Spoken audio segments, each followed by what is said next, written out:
Hi, this is Natalie Kolbeck. I'm super excited to be here with John DuVal. He's from Jersey City, just as me. I met John actually not that long ago, a couple months ago. He is an amazing watercolor artist and he teaches sometimes classes at his studio and online, I think, but also at the Jersey City Arts School. And I've taken a couple classes, which some of you might know, with him there. But he offered a watercolor class, and I was like, oh yeah, that's a medium that I don't know how to control and work with. Let's do it. So I had a really good time.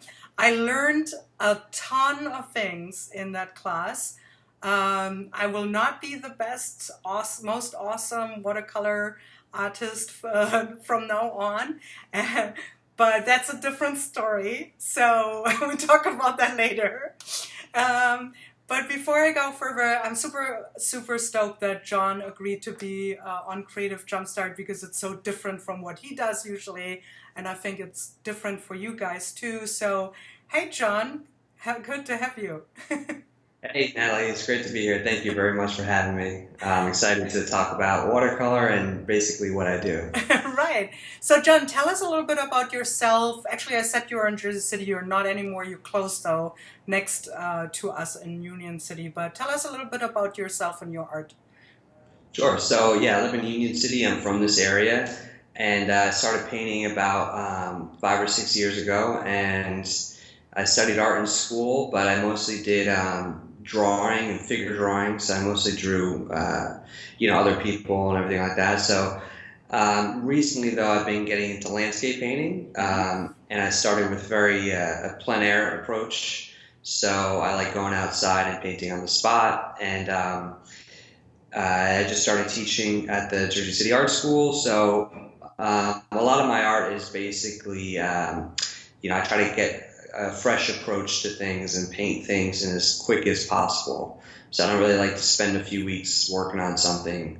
I'll generally finish a painting in about 2 to 3 hours, and that's the best way that I like to paint. And I definitely have an art background, but I've studied a lot of art history, so I've seen things I like, I don't like, and that's kind of guided me towards my own style and my own approach to painting. So that's what I'm Yeah. doing now. I have a studio in Jersey City, but as often as possible, I like to go out and travel and paint, on site.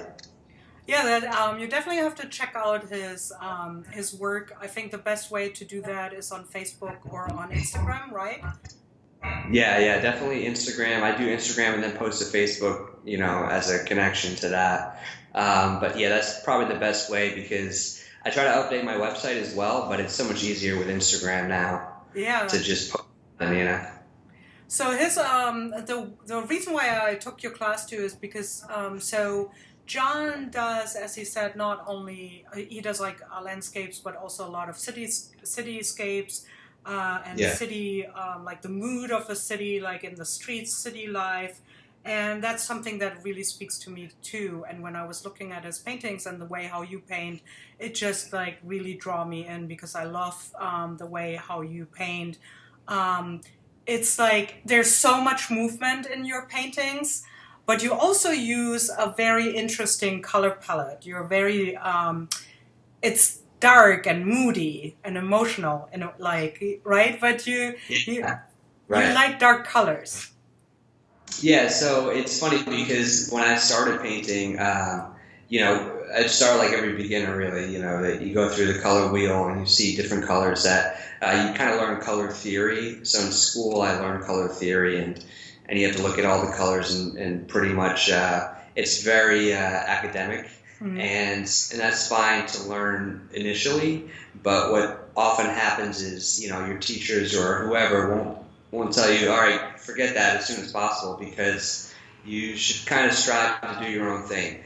But you do need to understand colors. So like, you have warm colors and cool colors, and that's pretty much as advanced as I get. So for me, I used to paint with like 12 colors, and I thought that was a lot. Some people paint with like even more than that.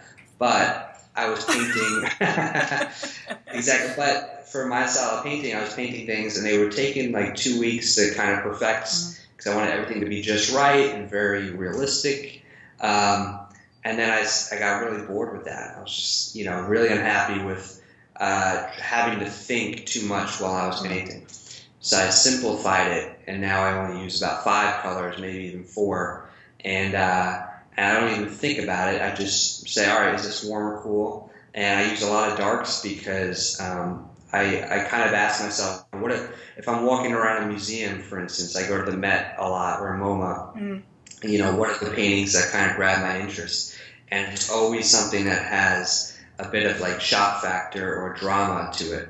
So if I'm painting something that excites me or that I want to paint, I include a little bit of that to it. So drama in a painting for me is probably the most essential thing. And a great way to do that is to have darks in your painting. And watercolor tends not to, be known for dark colors. However, there's always a way to do that. So the way I paint, I try to include a lot of darks. Always watercolor. I don't really do mixed media, although I'm thinking about branching out a little bit. But you can definitely get a wide range of tones, and I think that's what makes an exciting painting. So I do use darks, but I also try to use some nice punchy lights to break it up. You know what I mean? And that's pretty much my approach, is light and dark. And one of them always kind of dominates in a painting. That's what I really took away from your class too. I really like this approach. I mean, I'm a color whore. I'm sorry, I am, but I really, really loved your approach, and I love thinking about this like cool and warm, and how you were explaining, and we would do it and start like a painting, like an underpainting with cool colors, and then go over with warm colors, or vice versa, which I actually try to, do now with acrylic paints too. So I took that just like for me a little bit, in a different way. And I also loved how you're very good in your classes when you were like, you don't get too tied up with what you really see, and that's one thing that I say to my students a lot is like, you got to let go of the perfect picture in your head, because that screws you up, and you were the same way, and you made these like John did a lot of like demonstrations showing how he would like look at the photo and then paint it, and you would just like explain why you would make those decisions. And if you look at the photo, you might like recognize it again, but it wasn't about like, it was more about the mood or the feeling, and you made quick decisions, and you also worked with, it was almost like, because watercolor is a little bit different to work with than acrylic paint, right? But it was almost like you were like, okay, so the watercolor is doing this thing now. I can manipulate that a little bit, but I can also make it work to my advantage and go from there, right? Is that pretty much how you would?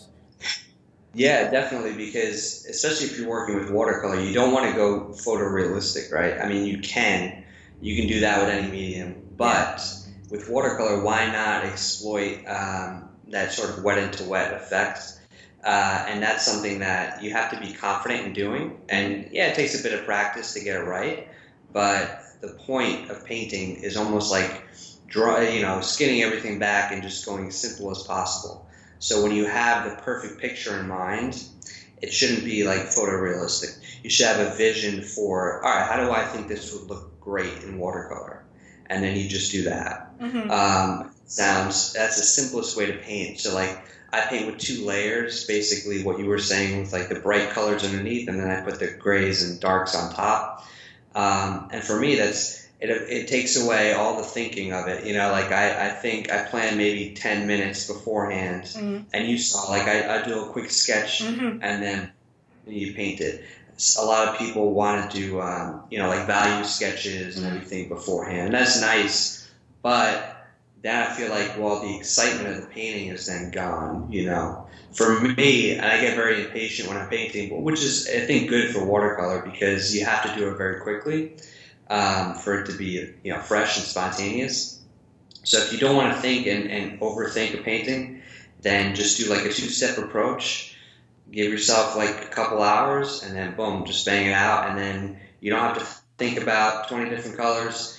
You can think, you can, spend about an hour or two looking at your palette and saying, I like this color, I like that color, and put it on your palette, and then boom, you don't have to think about it ever again. So that's what I try to do. And I don't try to pick like boring colors. Like I like things that have a little bit of punch to them, but at the same time, I'm not overthinking it because I'm not going to make things look realistic, because for me, I can do that with a camera. Yeah. You know what I mean? Exactly. Like when you're looking at a painting, if it's abstract or impressionist or whatever, you should have some kind of excitement when you look at it. Right.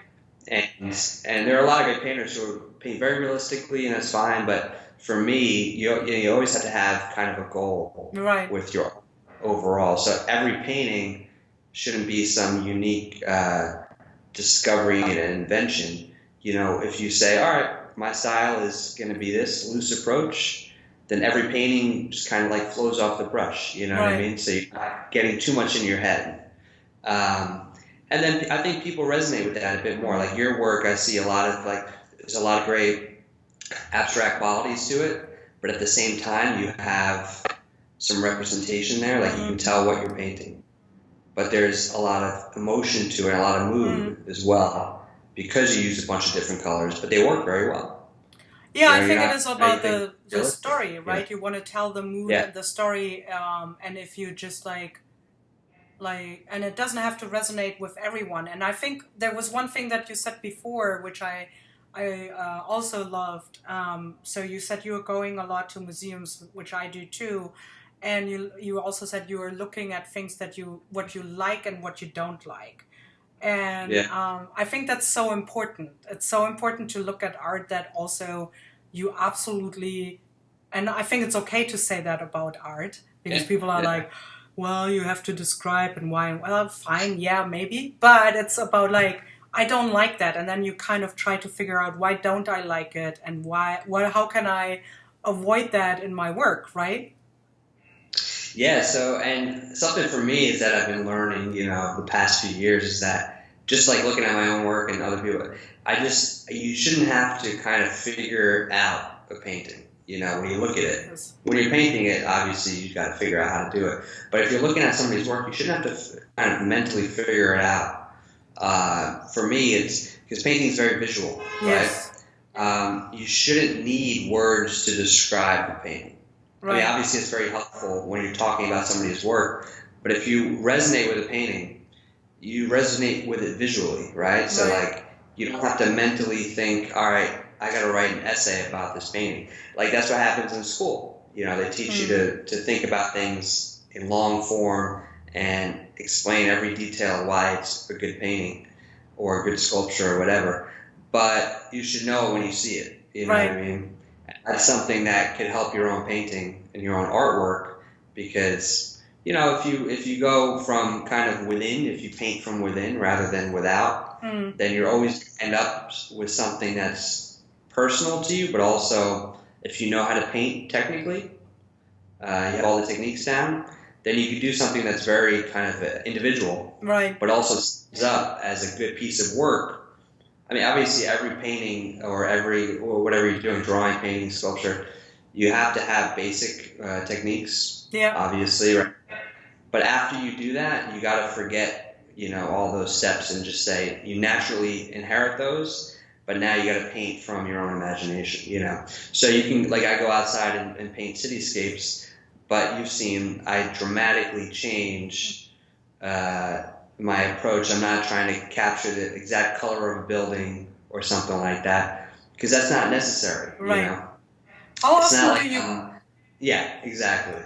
How often do you go out? I know now it's going to be less because it's cold, but how often do you think, in an average, let's say, okay, guys, this is now December. What do we have? 8 for whatever, 7, 8. How often did you go out this week? So I usually go out about 2 times a week. And it really depends also on how long I can go out for. So I'll try the best times to go out are usually the morning and the evening because the light is a lot nicer to paint with. Usually when the light is directly up in the sky at noon, everything is in detail. So it's hard to kind of abstract things, you know. But the sunrise, sunset, that's generally a good time to go out. So I'll try to do that about 2 times a week. If I can't, for whatever reason, I'll take a ton of pictures on my phone. And usually my work is pretty much centered around light and how light falls across like buildings and, you know, whatever. So I'll try to take a picture as soon as I see something I like, and then remember that, and then I'll go to the studio immediately if I can't be outside, and I'll just paint that.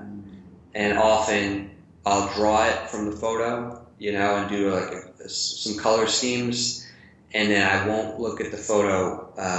Maybe 25% of the time I'll look down at the photo. But you don't want to get too drawn to the scene, you know what I mean?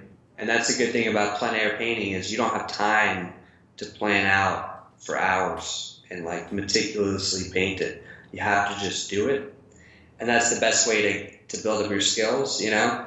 But once you do that enough, you can bring that to the studio and kind of replicate it, you know.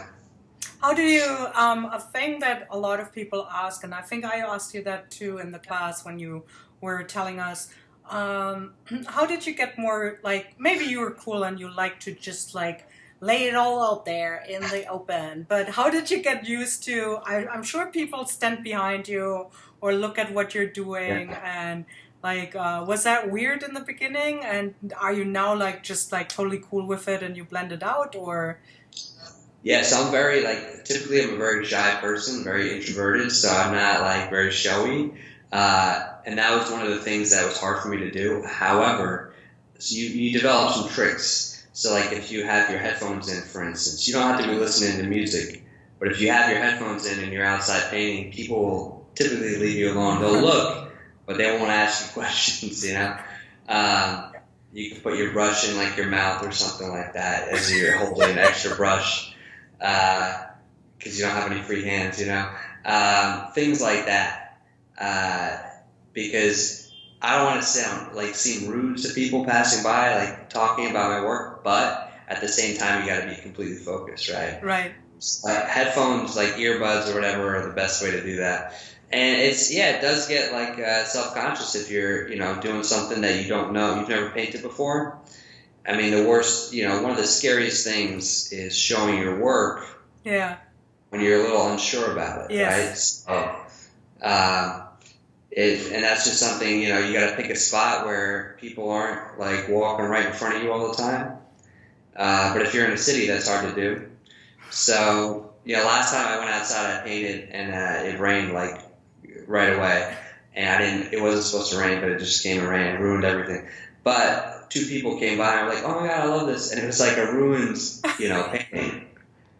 But they liked it and they took a picture. I was like, "Oh my God." So, you never know, but that's what makes it exciting, because I'm not very, you know, outgoing, but then when I'm painting outside, people come by and, you know, chat or take a picture or whatever. It's pretty cool. It's nice. And it's good to get fresh air. You know, you get a good approach to things. You don't get too worked up about it. You try to do what you can, you know. So what are you taking with you when, I know you also travel a lot. You were just in France and Belgium. Congratulations, because he was on his honeymoon. So, but you went to Dublin and all kinds of places, and I think China and all kinds of stuff. Not yet, but that's on the agenda. Yeah. Where were you? No, you were not in China. You were in Dubai, total different place. But yes. Still exotic, yeah. Geography, yeah, baby. So, what do you bring with you? I mean, I'm sure you don't bring everything and your sink. So, what is like your typical travel and outside? Yeah, so if I'm traveling, pretty much I have like a little water container that's like collapsible. It's like a camping, you know, thing that you can just get for a couple bucks. Just to have some water. I always have a water bottle, so I'll get like a Poland Spring bottle or something when I go out. Make sure that's filled up. I have a little pack for my brushes. Take about like 5 brushes. I always use about like 2 brushes in my painting, but you never know if you're gonna need more. And then My palette is pretty compact, so I bring that, and then I'll just make sure it's filled up with paint. So I usually, in like a little bag, I can fit everything. And then my easel I made out of a tripod, and I got like a piece of board, like a foam core, like very cheap. And then I made that into like a folder. So I got 2 pieces of foam board and I taped them the sides together. And then you could just put your paper inside of that. So everything is pretty, carryable and easy to transport. You just need some tape and a pencil, and then that's pretty good. So, my process is usually very quick. So my drawings are like, 2 minutes, and then the painting is like 2 hours. Mm-hmm. So everything's got to be very easy to pick up and go, right? And it's a little trickier with oil paints. Yeah. And acrylics on site, but like watercolor is very easy because you just spray it with some water. I have a little spray bottle you get from like CVS or whatever, and it's easy to use. But everything is very cheap, very low key, except for the brushes tend to be a little expensive, and because they're good quality, you have to have like good quality brushes, and then the paint, has to be good quality. That's the only 2 things that you really need to be perfect, right? And the paper is usually pretty cheap, but it's right now. You don't have a hard time finding good watercolor paper.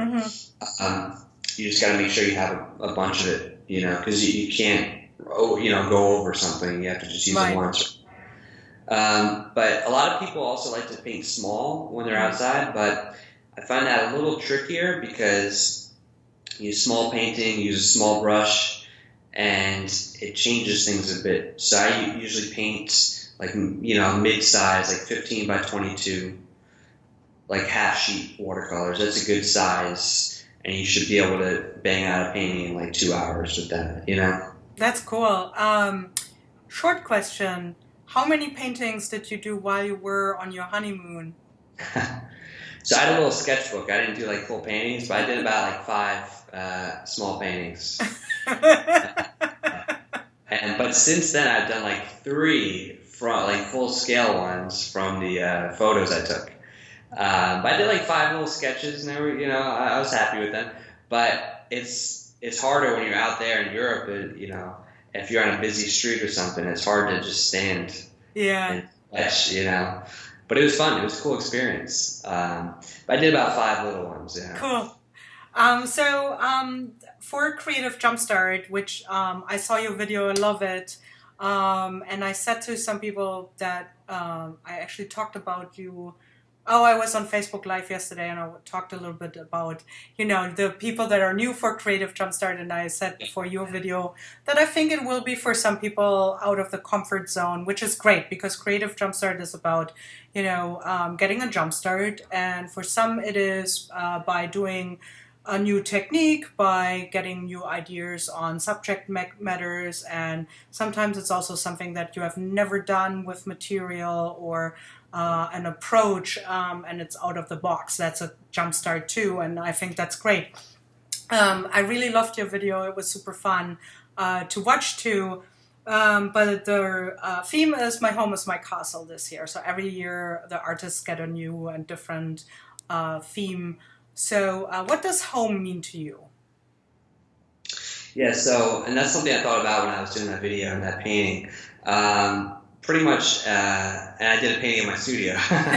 But for that, I mean, my studio is pretty bare right now. And granted, I haven't put a lot in it yet. But my home is also like the way I feel about my studio. So my home is something where I feel, at ease, very comfortable. There's not a ton of stuff around to distract you. I don't think of like knickknacks as part of my home, I like some places very quiet, very easy to relax and just hang out and recharge. Because I like to travel a lot, so one thing I'm always kind of like missing when I'm traveling is kind of the safety and comfort of like, all right, I can just sit back and relax. And I'm familiar with this place. There's not a lot going on around here, have some books or something like that. So the reason I painted my studio space is because that felt like for a while I was in between studios and my stuff was like in a corner, and now I have a place where you're able to just unwind and not think about outside things. You know what I mean? I don't have a TV or anything in here or anything like that. It's very quiet, and all I have are painting materials, some books, and that's it. So, and my home is really simple too. You know, we don't have stuff constantly going on there. It's very, mellow, and that's kind of how we like things, So the reason I wanted to incorporate that painting is because it showed, first of all, the light. Like, I love living in a place that has natural light coming through. And I barely ever turn on the lights, during the day ever. And so my studio has that kind of effect to it as well. And then something very simple, So I like things, obviously I like putting art on the walls, but not excessively, like some things here and there. I guess I don't, because when I'm outside and traveling, I'm looking for things to look at, like be stimulated by. But at home, I feel like you need to relax sometimes, right? Like you just need to turn off and just be able to unwind. So that's pretty much what it means to me. And I was thinking about that a lot. So I picked that painting to do as kind of like a little ode to, my studio. I really like that. And funny enough, it's not the same. So don't get like misleaded by me saying that. But it reminded me on this, there's this famous Matisse painting where he painted his studio. Do you know which one I mean? It's red, and then and he basically, it's very interesting. He only painted in color what was important to him. Right. So everything is red. That's kind of like meh, like who cares? Like the wardrobe and some things. But then he had like the window, which you have in your painting too, is like super important. And then I think there's like a piece of like a plate that he often used as a kind of like a knickknack, and put that in other paintings. You will see it over and over. A plant, and I think then it's his paints and his easel. Right. That's about what it is in color, and the rest is all in red. Yeah. And I kind of, yours made me think of that, because you were talking about the window and what's important for you. And basically the rest is kind of like, who cares? It's a room. Yeah, and that's the thing. Like my home, I want to be comfortable and have certain things that make you comfortable and you're just at ease. But also my studio is almost like a home without all the comfort. It's just very bare, which is very good for art. Yeah. Because you don't want to be distracted.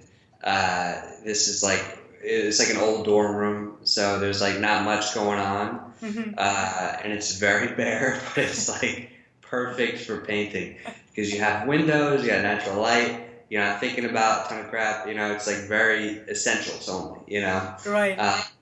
And that's, in a way, that should be like your home as well, right? Because you shouldn't be too attached to your actual physical house, just the feeling that you get when you're in it. You know what I mean? I agree. I mean, like, tell me about it. I mean, I moved countries. I moved, a lot of places. Right. Yeah. And exactly.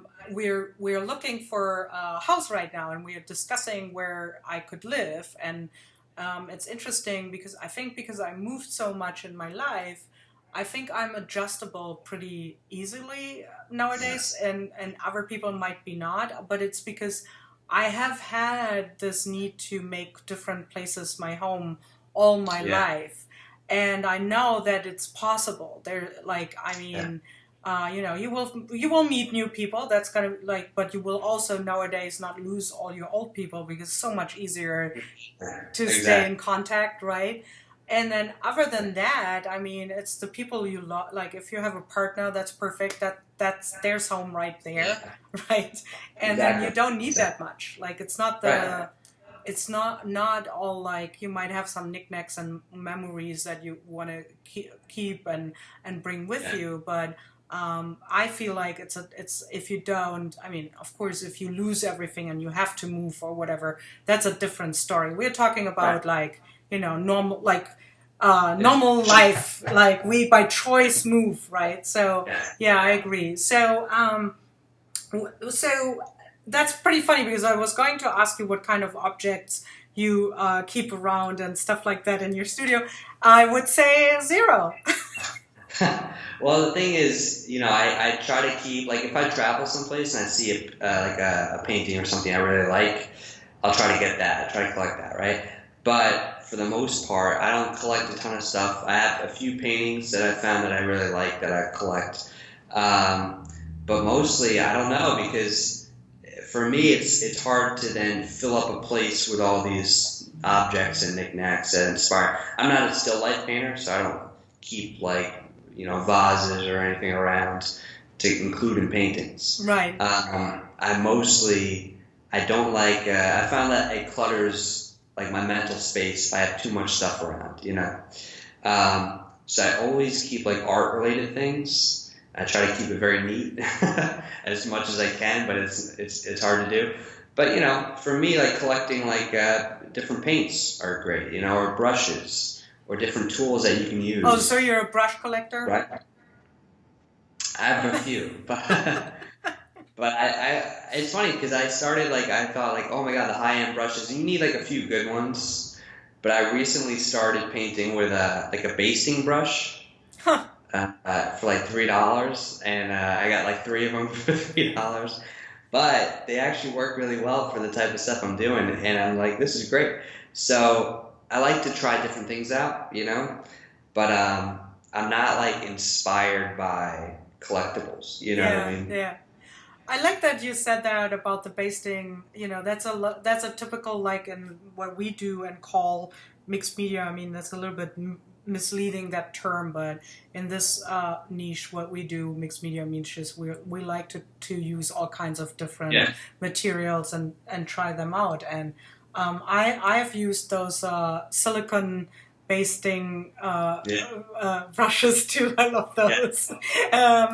But I'm all about texture, like, I love texture and thick paint, and so I'm always looking for materials or things, applicators that can create some sort of cool texture that, a brush is always kind of different. Well, it's funny because the more expensive brushes you get, the less texture Exactly. you're off. Yeah, you know what I mean? That's why I like those stipple brushes, like. So this is the cooking basting brush. It's great. I mean, this is like $1.50, but I've used it in my past 3 paintings, and it looks great. So awesome. So, John, I saw on Instagram, I think on your story today, that you were hanging for a show. There are a couple people that I know are in the New Jersey area. What is your show? Where is it? Where can we go and see your artwork? So this show is in Saddle River, 88 East Saddle River Road. It's this. It's a part of a church, St. Gabriel's Church. It's in the back, and there's a whole art show with 4 different artists for the next 2 weeks. It's actually pretty nice and good art there. And so if you're in that area, that's a good place to check it out. I'm thinking about doing a show in Manhattan, in the city, in 2019, so maybe in the fall. And then also in Jersey City, I might do something in the spring. So I usually send out, like, an email announcements or something. But Instagram is probably the best way to find out about stuff. Like I said, that's the easiest way to do things. You just take a picture, right? So that's where I have a few paintings there right now, and then but for now I'm working on a new series of, like, European paintings from my trip. So I did a bunch of Paris, now I'm doing some Belgium paintings. So yeah, I'm just working, trying to get different inspiration, because I do a lot of New York stuff because I'm right there, but Europe is obviously very inspiring, and the architecture is something you're not going to see over here, right? That's so true. And you can also get your artwork through your website, and you sometimes put new paintings on Instagram, and you say that it is available, or people can ask you. And I think you told me you're thinking about doing more classes too, right? Yeah, so probably in 2019, maybe starting in early spring. Jersey City Art School is usually where I teach regular classes, but in my studio I do either private lessons or, like, small workshops. So I always send announcements about that. And I'm in downtown Jersey City is my studio, so it's pretty easy for people around here. And then I might do a plein air workshop Oh, in the yeah, so I might go out maybe in New York. I'm trying to scout out a few places for that, but we'll see. very cool. That would be cool. So that was super fun to talk with you, John. Yeah, yeah, It was good to see you. And please check John's Instagram and website out, and definitely sign up for Creative Jumpstart if you haven't yet. I can tell you that John's video is amazing, and it's different. I think it's like I mean, all the videos are different, but this is like different. I would say so. It's cool. It's awesome. Good different. No. Yeah. It's good, different. No, Nice. definitely. Like yeah, we have some watercolor artists that are part of Creative Jumpstart. One is I love her video, but she's more an illustrator, so it's very different from what you do. Right. Right. And another person, it's more abstract. I mean, yours is a mix, but it's different. It's different. Yeah. So Yeah. it's just cool. I think, especially if someone doesn't do a lot of watercolor, also to see, hey, there's a lot of different ways to approach watercolor. Yeah, absolutely, yeah. And that's what people don't often understand when they start with watercolor. But there's, you can do a bunch of different stuff. Right. And For sure. I've totally learned that when I was taking your class, and so I'm glad Yeah. you joined. Thank you so Yeah. much, John, for your time and being part of Creative Jumpstart, and see you soon. All right, sounds good. Bye. Bye.